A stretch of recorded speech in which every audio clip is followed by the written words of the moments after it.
नमस्कार, न्यूज 18 के digital platform पर आपका बहुत स्वागत है। मैं हूं आपके साथ अंशिका पाठक। स्पेस साइंस के इतिहास में आज का दिन सुनहरे अक्षरों में दर्ज हो गया है। 9 महीने 13 दिन के बाद भारतीय मूल की अंतरिक्ष यात्री सुनीता विलियम्स धरती पर वापस लौट आई हैं। स्पेसएक्स के ड्रैगन यान के जरिए सुनीता विलियम्स के साथ एस्ट्रोनॉट बुच विल्मोर की अंतरिक्ष से वापसी हो चुकी है। फ्लोरिडा के समंदर में ड्रैगन यान के कैप्सूल की लैंडिंग कराई गई, जिसके बाद जब सुनीता विलियम्स कैप्सूल से बाहर आई तो उन्होंने हाथ हिलाकर सभी का अभिवादन किया। नासा के मुताबिक सभी एस्ट्रोनॉट की हालत स्थिर है। इस उपलब्धि ने न केवल भारत को गर्व से भर दिया है, बल्कि पूरी दुनिया के अंतरिक्ष अनुसंधान को एक नई दिशा दी है। लेकिन सुनीता विलियम्स के लिए धरती पर लौटना आसान नहीं रहा। जब स्पेसक्राफ्ट धरती के वायुमंडल के प्रवेश किया तो स्पेसशिप का तापमान 1650 डिग्री सेल्सियस से ज्यादा हो गया था। इस दौरान करीब 7 मिनट के लिए कम्युनिकेशन ब्लैकआउट रहा, यानी यान से संपर्क ही नहीं रहा। वहीं अंतरिक्ष यात्री सुनीता विलियम्स की अंतरिक्ष से सुरक्षित वापसी पर गुजरात के मेहसाणा में उनके पैतृक गांव झुलासन में खुशी का माहौल है और सुनीता की सुरक्षित वापसी पर ग्रामीणों ने जमकर पटाखे फोड़े, जश्न मनाया। भारतीय मूल की अमेरिकी अंतरिक्ष यात्री सुनीता विलियम्स बहुत ही आध्यात्मिक हैं।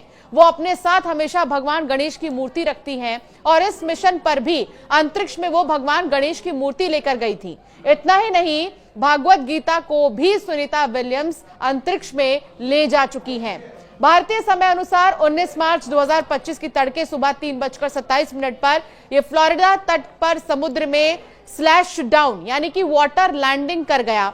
ऐसे में जहन में एक सवाल उठता है कि आखिर समुद्र में ही लैंडिंग क्यों हुई। लाजमी है कि सुनीता का एयरक्राफ्ट सीधे पानी में क्यों उतरा। ये सवाल तो जरूर खड़े होते हैं, आखिर जमीन में क्यों नहीं। आइए तो जानते हैं। जब कोई स्पेसक्राफ्ट अंतरिक्ष से लौटता है तो उसे जहां पानी में उतारा जाता है उस इलाके को, उस जगह को स्प्लैश डाउन साइट कहा जाता है। नासा ने इस मिशन के लिए 7 संभावित स्प्लैश डाउन साइट चुने थे। इसमें 3 साइट गल्फ ऑफ मैक्सिको में, जिसे ट्रंप प्रशासन ने गल्फ ऑफ अमेरिका नाम दिया था। 4 साइट अटलांटिका ओशन में।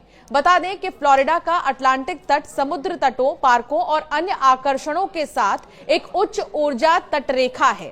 फ्लोरिडा एकमात्र ऐसा राज्य है जिसकी सीमा अटलांटिक महासागर और मेक्सिको की खाड़ी दोनों से लगती है।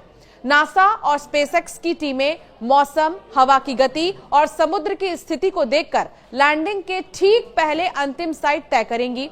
चलिए अब आपको बताते हैं क्यों समुद्र में ही लैंडिंग यान की लैंडिंग हुई। अंतरिक्ष से लौटने वाले स्पेसक्राफ्ट के लिए पानी में लैंडिंग यानी कि स्प्लैश डाउन सबसे सुरक्षित तरीका माना जाता है। यान को दोबारा इस्तेमाल भी किया जा सकता है। रनवे लैंडिंग से स्पेसक्राफ्ट को नुकसान हो सकता है, जबकि पानी में उतरने से वो सुरक्षित रहता है।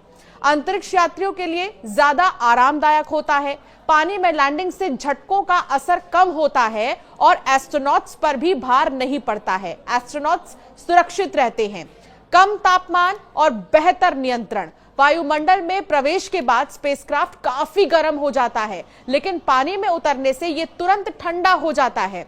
इससे पहले नासा के अन्य लैंडिंग तरीकों की बात करें तो स्पेस शटल प्रोग्राम, नासा के पुराने स्पेस शटल रनवे पर प्लेन की तरह लैंड करते थे, रॉकेट्स, लेकिन इसमें थर्मल टाइल्स को काफी नुकसान होता था और मेंटेनेंस महंगा पड़ता था।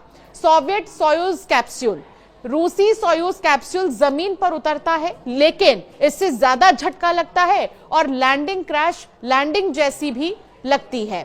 सुनीता विलियम्स और बुच विल्मोर को सिर्फ 1 हफ्ते के लिए ही भेजा गया था, लेकिन स्पेसक्राफ्ट की खराबी की वजह से 9 महीने तक वो वहीं फंसे रहे। वो बोइंग के स्टारलाइनर स्पेसक्राफ्ट के पहले क्रू मिशन का हिस्सा थे, लेकिन हीलियम लीक और थ्रस्टर फेलियर की वजह से उनकी वापसी टलती रही। लेकिन राहत की बात यह है कि अब वो सकुशल लौट आए हैं।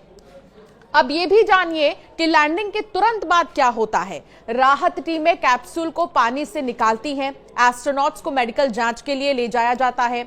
उन्हें नासा के ह्यूस्टन स्थित जॉनसन स्पेस सेंटर भेजा जाएगा, जहां वो रिकवरी के बाद अपने परिवार से मिल सकेंगे। अमेरिकी अंतरिक्ष यात्री सुनीता विलियम्स और बुच विल्मोर दुनिया भर में चर्चा का विषय है। इसकी वजह करीब 9 महीने बाद स्पेस से धरती पर लौटना है। ये अंतरिक्ष यात्री बीते साल जून से स्पेस में फंसे हुए थे। कई दिक्कतों का सामना इन्होंने किया, लेकिन आखिरकार स्पेसक्राफ्ट अंतरिक्ष यात्रियों को लेकर फ्लोरिडा के समुद्र तट पर उतर ही गया। इस दौरान अपने एस्ट्रोनॉट का स्वागत करने और उन्हें रिसीव करने के लिए नासा की जो टीम है वो भी वहां पर मौजूद रही। इस दौरान समुद्र में एक दिलकश नजारा भी देखने को मिला, जब सुनीता विलियम्स के कैप्सूल को कई डॉल्फिन मछलियों ने घेर लिया। इस दौरान डॉल्फिन का झुंड अंतरिक्ष यान के चारों ओर तैरता हुआ दिखाई दिया। सुनीता विलियम्स और उनके साथियों को जब कैप्सूल से निकाला जा रहा था तो कई डॉल्फिन मछलियां कैप्सूल के चारों ओर तैर रही थीं। वो इस पूरी हलचल को देखकर शायद कुछ हैरान हो रही थी। इसका वीडियो शेयर करते हुए सायर मैरिट ने ट्वीट पर लिखा है कि स्पेसएक्स के ड्रैगन कैप्सूल के चारों ओर बहुत सारी डॉल्फिन तैर रही हैं। अंतरिक्ष यात्रियों को हेलो कहना चाहती हैं। अंतरिक्ष यात्रियों को कैप्सूल से निकालने के वक्त डॉल्फिन जिस तरह से चारों ओर तैर रही थी, उसकी सोशल मीडिया पर काफी ज्यादा चर्चा हो रही है। तो अब आज का दिन बहुत खास है। आज का दिन सुनहरे अक्षरों में लिखा जाएगा। सुनीता विलियम्स लौट आई हैं और इसका इंतजार बेसब्री से किया जा रहा था। प्रधानमंत्री नरेंद्र मोदी ने भी एक लेटर सुनीता विलियम्स को लिखा है और उन्होंने कहा कि जब आप ठीक हो जाएंगी, जब सारे जांच हो जाएंगे तो जरूर भारत आइएगा और हमें भी मौका दीजिए आपके स्वागत का। खुशी है, उत्साह है, उमंग है, पूरे देश को गर्व महसूस हो रहा है सुनीता विलियम्स पर।